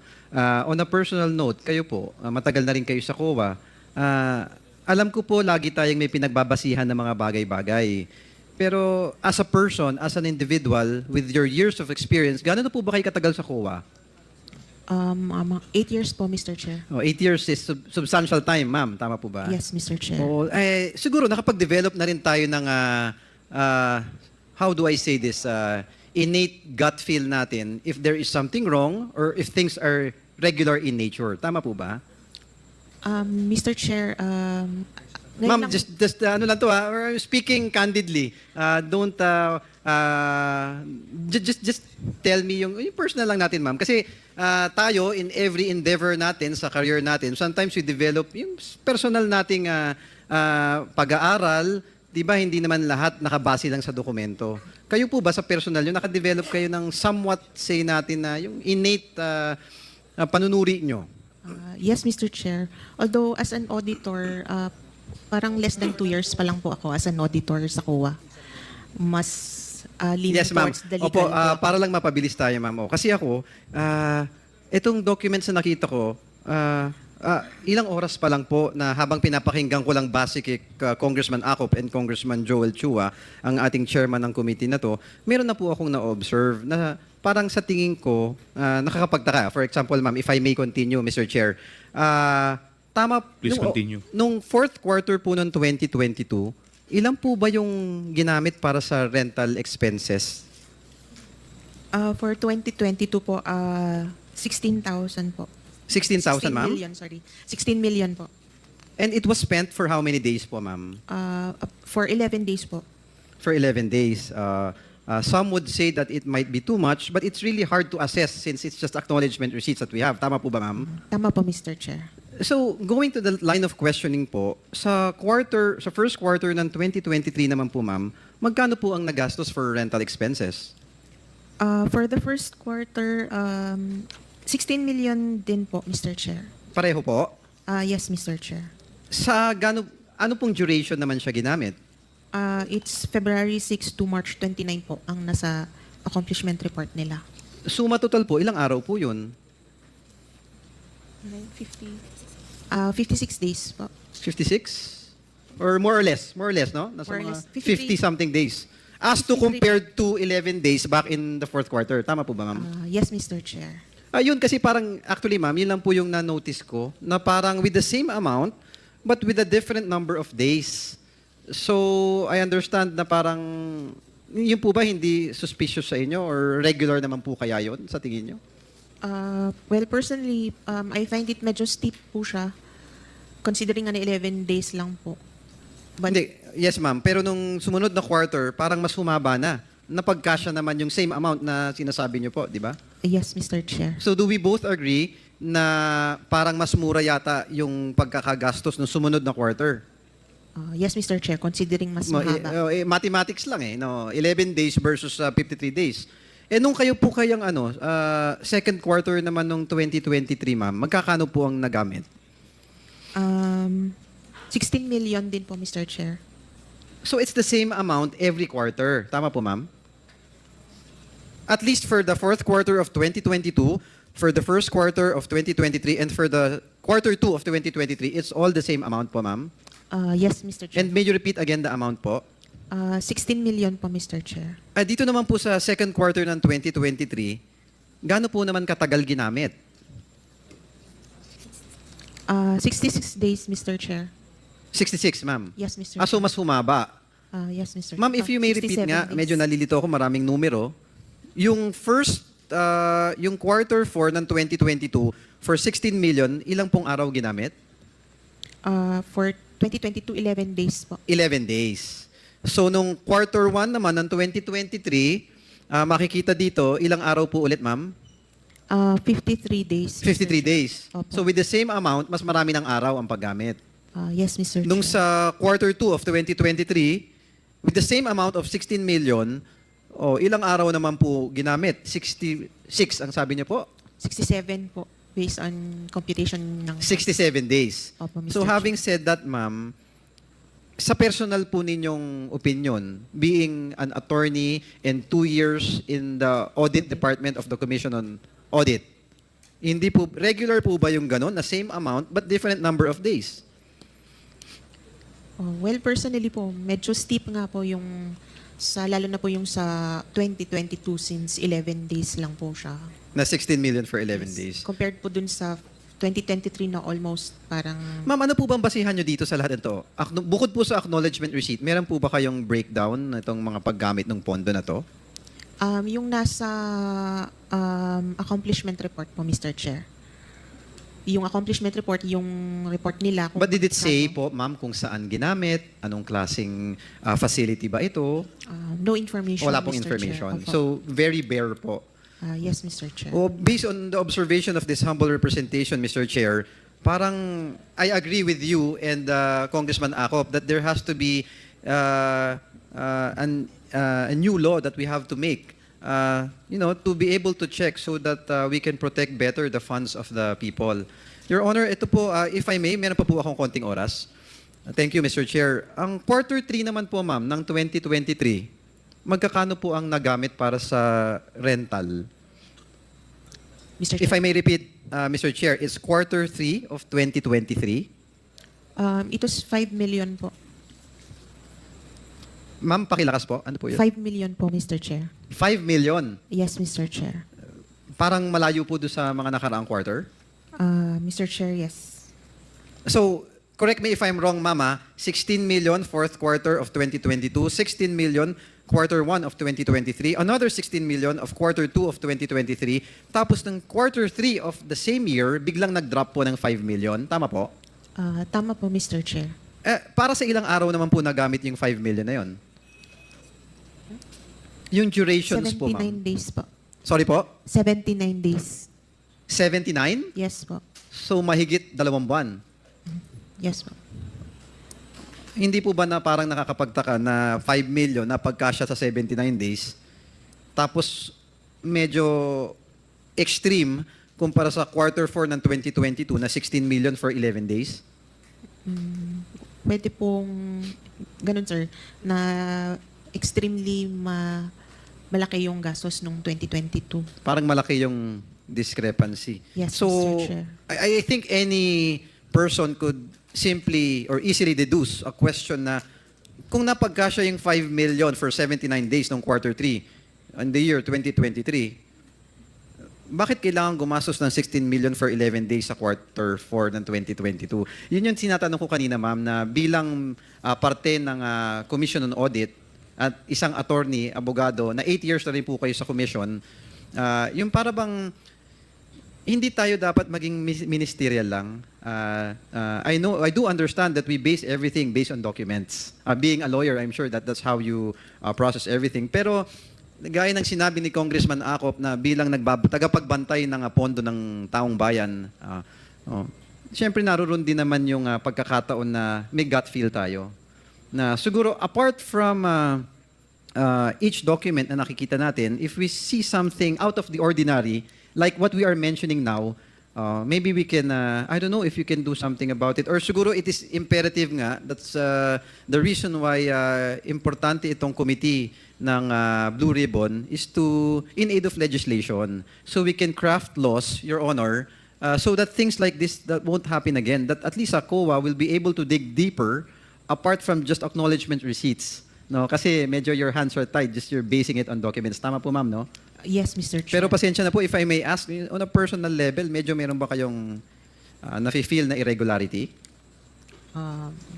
Siguro, sir, medyo steep, lalo na po yung 11 You do agree days na medyo sa meron parang ano? 2022 po. Oh, Your Honor, just if I may have one last minute, natataka lang po kasi ako based on documents, meron kasi ditong quarter 4, 2022, quarter 1 to quarter 3 ng 2023. Parang wala po ako nakikitang quarter 4, fourth quarter ng 2024. Ilan po ba ang nagamit naman dun sa period na yun, ma'am? Mr. Chair, wala po silang liquidation for the fourth quarter ng 2023. Fourth quarter ng 2023, wala na Wala po. po, Mr. Chair. Bakit po kaya? Based sa sa ATL po, wala po yata silang cash advance nung fourth quarter. So in short, ma'am, would it be accurate to say na wala pong ginamit na rental nung fourth quarter of the year 2023? Yes, Mr. Chair. And lahat po nung remaining na confidential fund nila, hindi na nila nagamit. Hindi na nagamit. Yes, Mr. Chair. So another question can be raised na ano po kaya yung programa na pinaggamitan kung bakit bigla na lang nung fourth quarter hindi na kailangan ng funding doon. Yun yung parang pwedeng maisip ng simpleng tao na bakit biglang nawala na lang yung funding na hindi na lang biglang kinailangan. Tama po ba, ma'am? Tama naman po, Mr. Chair. Yeah. Well, again, Mr. Chair, thank you po, ma'am, for always being cordial and putting a smile in this committee. Mr. Chair, yun lamang po, if I may reiterate, pasensya na po that I took a little bit of time of this committee. Yun lang po talagang na-notice ko na medyo malaki yung discrepancy na nung fourth quarter of 2022, 16 million for 11 days. Tapos nung third quarter, naging 5 million for 79 days. We cannot dig deeper. That's why in aid of legislation, we really have to craft laws for us to be able to dig deeper na hindi na po maulit. At least may kasagutan na po sa susunod ang COA sa atin. Yun lamang po, Mr. Chair, and marami pong salamat sa inyo. Thank you, Congressman Ernix Dionisio. Mr. Chair, Congressman Acop. before we leave the budget of the OVP, can I ask a few clarificatory questions? Yes, with the indulgence of Congressman Johnny Pimentel, Congressman Acop is recognized by the Chair. Thank you, Mr. Chair. Madam Camora, binasa ko po lahat yung 34 na acknowledgement receipts. There's no duration. Hindi po sinasabi na ito dito sa acknowledgement receipts na ito na yung, for example, December 21, 2022, 500,000, walang duration. So, how do you interpret this? Is this for 1 day or for 11 days?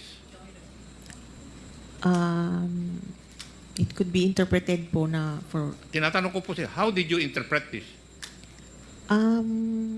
since meron naman pong sinubmit, hindi na po namin, as long as it is within the period po of the cash advance. Paano po yung 500,000 ang dated 31 December 2022 at saka may undated acknowledgement receipt 250,000? Paano nyo in-interpret itong mga ganito, Madam Kawa? Usually po, Mr. Chair, tinitignan lang namin as long as it is within the period ng cash advance. Yes, but Opo. how do you interpret, for example, last December 21, 2022, 3 acknowledgement receipts were given, right? In the amount, totaling the amount of 1.1 million. I can interpret it that it's payment for the safe house for 1 day, not for 11 days. Why? Kasi paano yung date na acknowledgement receipt ng December 31, 2022? Is it for 11 days also or for 1 day? It is possible that it's for 1 day only. 1 day. It is possible, Tapos Mr. ang Chair. safe house is worth 500,000 pesos per day. Yes, Mr. Chair. Ano kayang klaseng safe house yun? Kaya yun po yung sinasabi namin dito na hindi po kapanipaniwala yung mga documentary evidence of payment submitted. Di po ba? Talaga bang sa acknowledgement receipt, for example, for the payment of rentals, hindi nakalagay doon yung duration? Wala po? Wala po, Mr. Chair. Based dun sa itsura niya kanina, Mr. Chair, wala pong duration yung... Ilan po kayong this- taga-COA na nandito? Ilan po kayong mga taga-COA? So, may I ask those members of COA, nakita nyo na po yung pagtatanong ko, pagtatanong ni Chairman, pagtatanong ni Congressman Junicio, don't you find anything wrong with that joint circular? Pwede ko bang makuha yung kasagutan nyo? Wala po kayong nakikitang mali o hindi tama doon sa joint circular na yun? Sino po yung pinaka-head ng COA? Yung pinakamataas po na nandito? May we...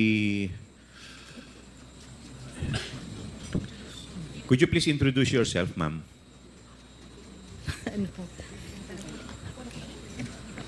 Your Honor, good afternoon, everyone. May I be recognized? I am Director Sofia Himora of Cluster 1. Director?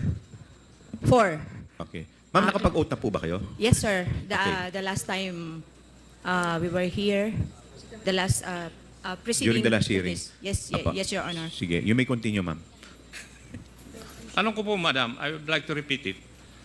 Sa pagtatanong namin dito sa hearing na ito, pwede ko po bang malaman kung wala po kayong nakikitang diferensya doon po sa joint circular insofar as the liquidation of confidential funds is concerned? Your Honor, I would say that the fact that my jurisdiction is on a regular audit, so of course you know that there are so many rules on those auditing rules when it comes to our regular audit, and for that of the confidential funds, we are bound by the joint circular. Hindi naman, So, Madam, let me cut yes. you there. Kasi ito na po yung last na, ako na po yung last na magtatanong tungkol sa confidential funds ng Office of the Vice President.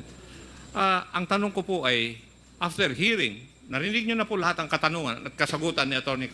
Camora sa aming mga katanungan. Don't you find anything wrong with that joint circular insofar as the liquidation of confidential funds is concerned? Walang Well, mali? Walang diferensya? Ang tanong ko lang po naman is answerable by yes or no. Bakit hirap na hirap po kayong sumagot sa amin ng yes or no? Your Honor, with due respect, of course, with all your inputs here, even during the last hearing, so it would appear that when we should have looked into the details, which it is we do it in a regular, on a regular audit. The fact that you have said that how many there is reasonableness of the payment for the safe houses provided by the Office of the President with regards to the confidential funds. So if we may relate that to looking into the details on to substantiate these expenses charged to the confidential fund, of course,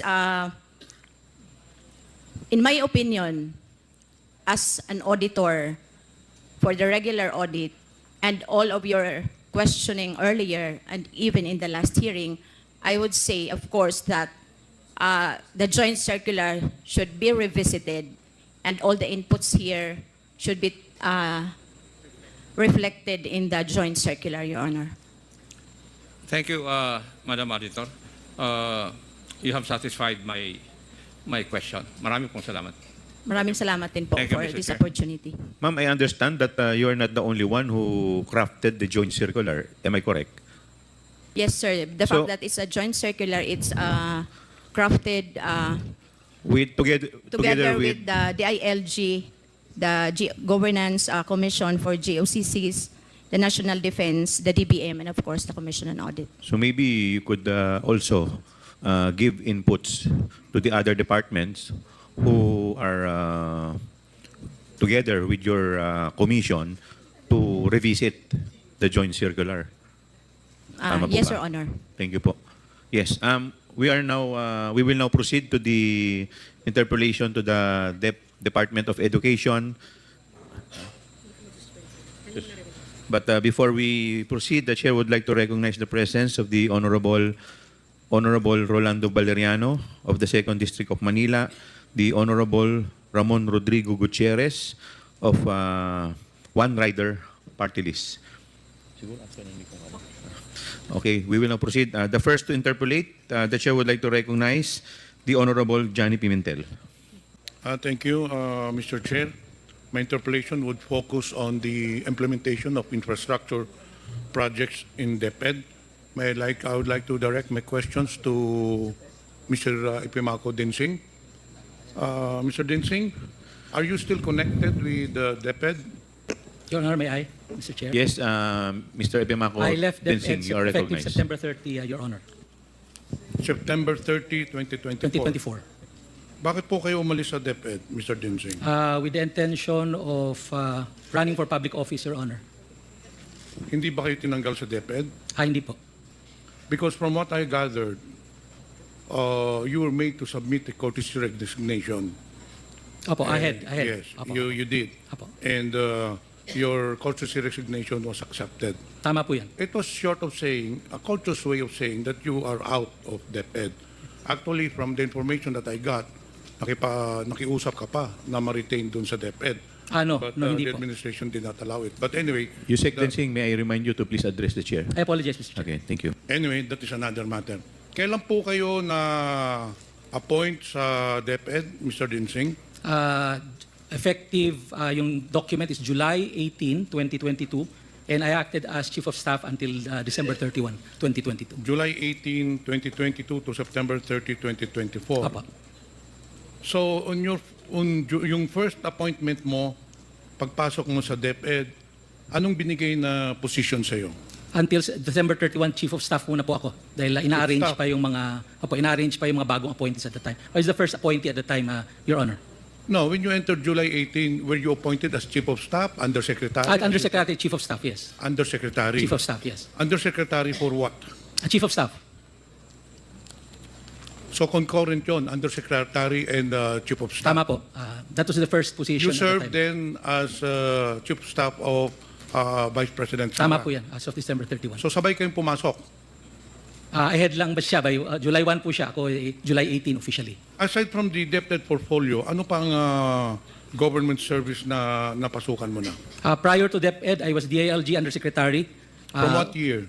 From 2018 to 2022, and I entered DILG as Assistant Secretary for Plans and Programs from 2016 to 2018. Prior to the ILG appointment.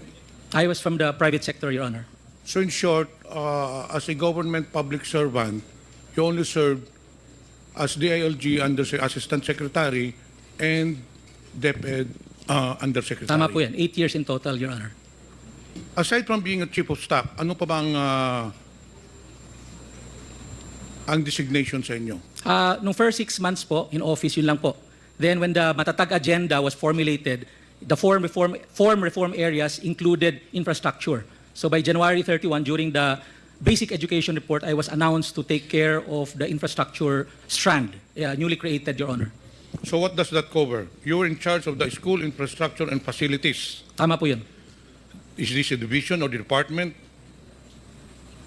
Or a program? Ano bang ibig sabihin nitong It's a school? strand, Your Honor, like the curriculum and teaching strand, like the administration strand. So it's a policy level position, Your Honor. So what covers, anong mandato mo dito sa school infrastructure and facilities? It's to create policy on how infrastructure should be made, creating the long-term strategic direction. Nagkaroon kami ng comprehensive school infrastructure development plan for 2030. Then, coordination with DPWH because the implementer of the new construction of DepEd is DPWH, not DepEd. Were you involved in the procurement of the school buildings? No, Your Honor. But you were in charge of the allocation of the budget of the school buildings. The identification, Your Honor. We have a committee to do that.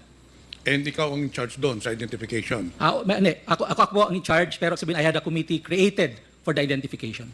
Okay, ano ba ang mga programs doon sa school infrastructure and facilities? So it includes, Your Honor, new construction implemented by the DPWH. Then we have the school furnitures implemented by the regional offices. And we have the last mile school, electrification, water systems, and implemented by the division offices. So if you started in 2022, in short, you handled the budget for 2023 and also for 2024, hindi po ba? For the school buildings. For the 2023 po, hindi po. The school buildings was under the administration strand. So I only took over 2023. What was the budget? What was the budget of the 2023 school building program? The original budget was 5.9 billion. Yun po ang nasa NEP.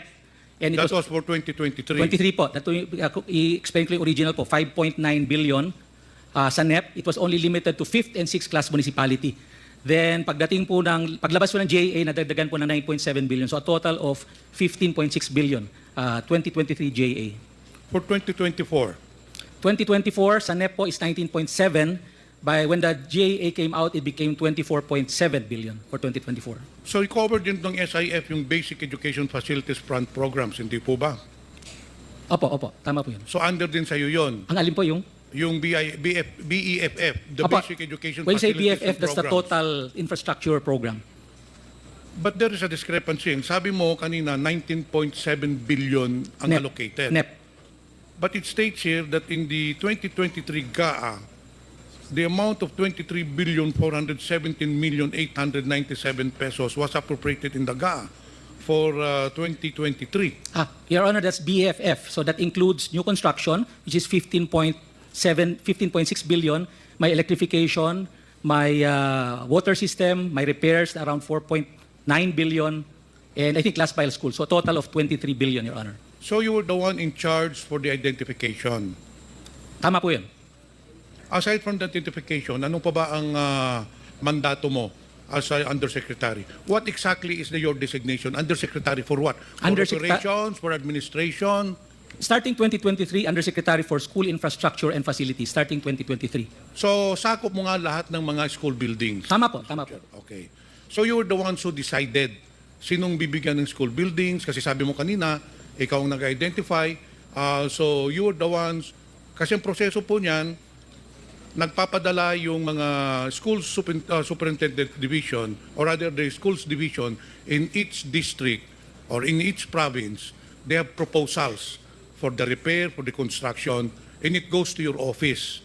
And then ikaw ang nag-identify sinong popondohan. Dahil hindi naman pwedeng pondohan lahat, hindi po ba? Tama po. Correct. Pero for this purpose, Your Honor, I made sure that it is equitably allocated. That's why in August 4, 2023, we created a National Technical Working Group composed of 4 area managers, members of the Education Facilities Division, merong operation strand na outsider sa SIF strand para ho fair ang allocation and based on needs. And there's a criteria. The criteria is 70% should be allocated to those which are in makeshifts, yung talagang walang classroom from the very beginning, and 30% allocated dun sa may shortage, kagaya ng 2 shifts, 3 shifts, yung po shortage po yun. So nakafocus Mr. po Chair, dun. merong committee na nagde-decide Tama po yun.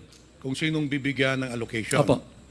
Based on the proposed list of the divisions. Hindi Tama po po. ba? We assume na validated na rin siya. So in short, ikaw talaga ang nagde-decide kung sinong binibigyan. Once na nagawa na listahan ng yung komite, I just accept it as is because I assume that they follow the criteria that we set.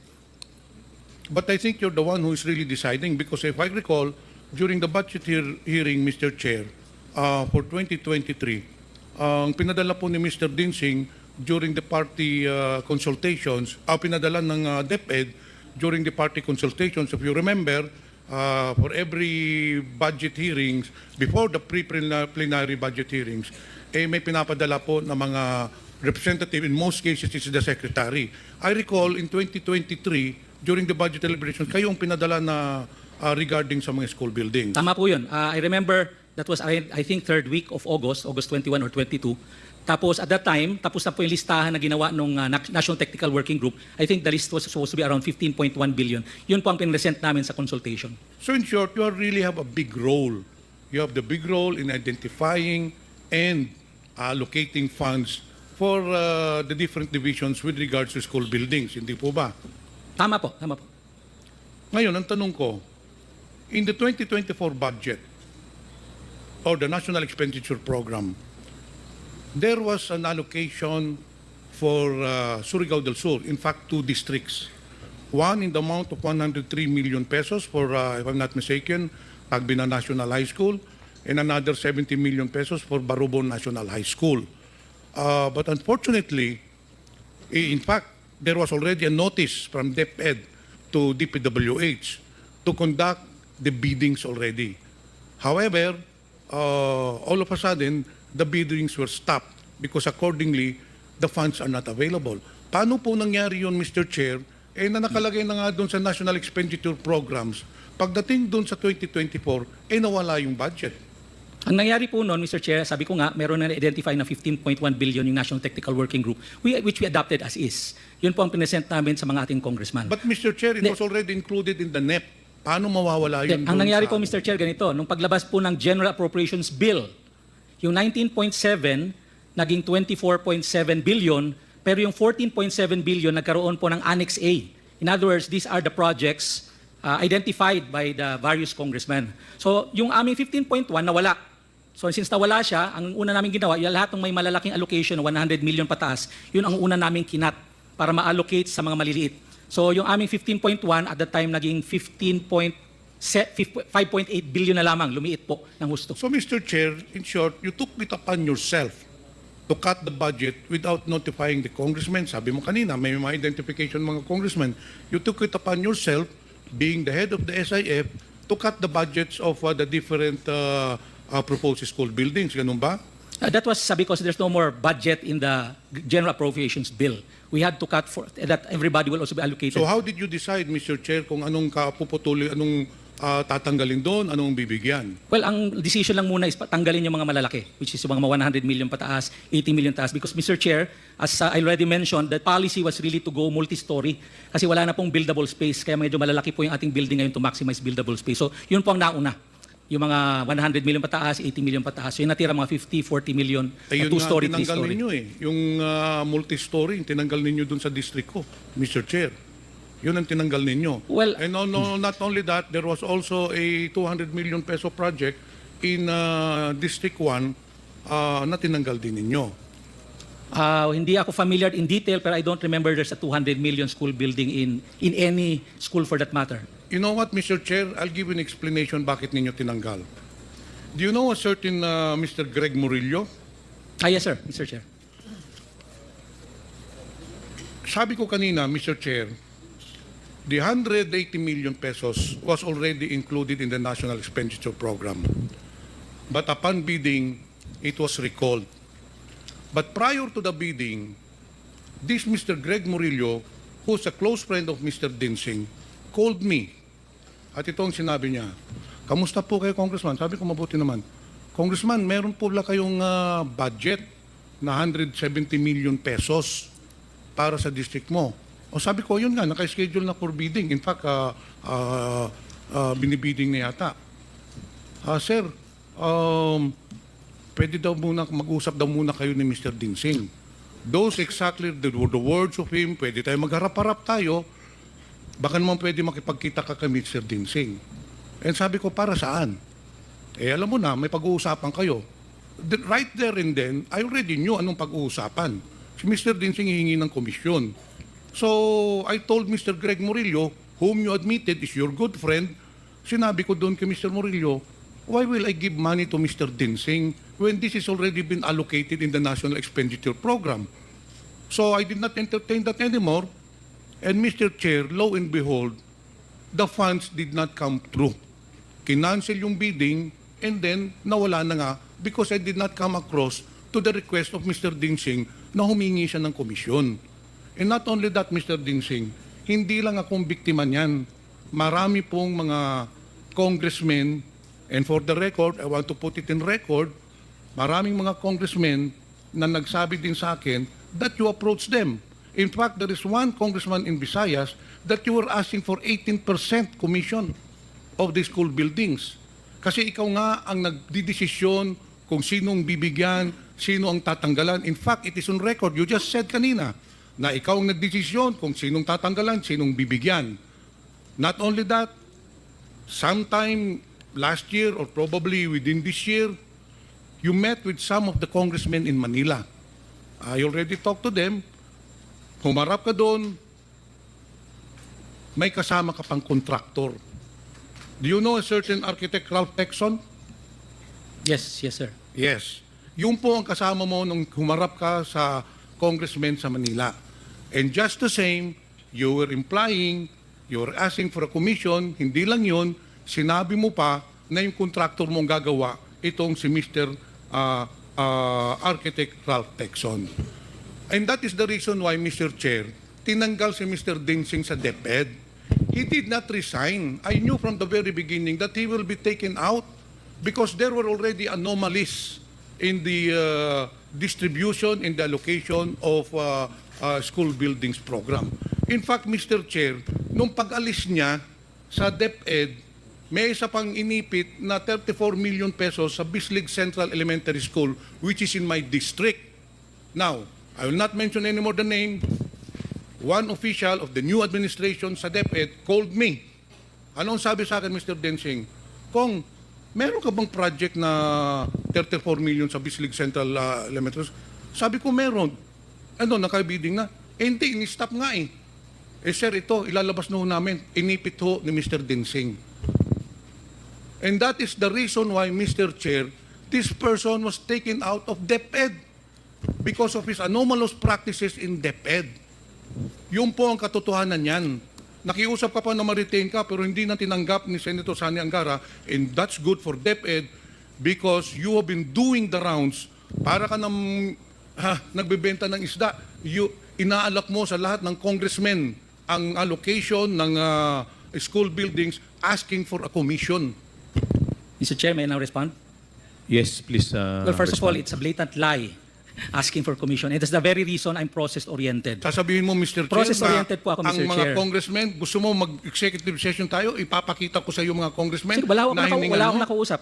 Yung sa Manila nyo, You are I was lying. never with You are lying, Architect Mr. Densing. Texon. Order, I please. can cite you for One- to ask further questions to the resource person because he's a pathological liar. What I will do, Mr. Chair, is gather more evidences to prove that what I am saying is true. That Mr. Ipimako Densing is a very corrupt person. He is a kalawag in the public service. He has been asking commissions for the release of funds for the school buildings. Ay papatunayan ko po yan sa next hearing. I'll gather more informations. Ito pa lang sasabihin ko sa iyo, Mr. Densing. Dapat huwag ka nang bumalik sa gobyerno. The government does not need your kind. You are a very corrupt person making your position to your advantage.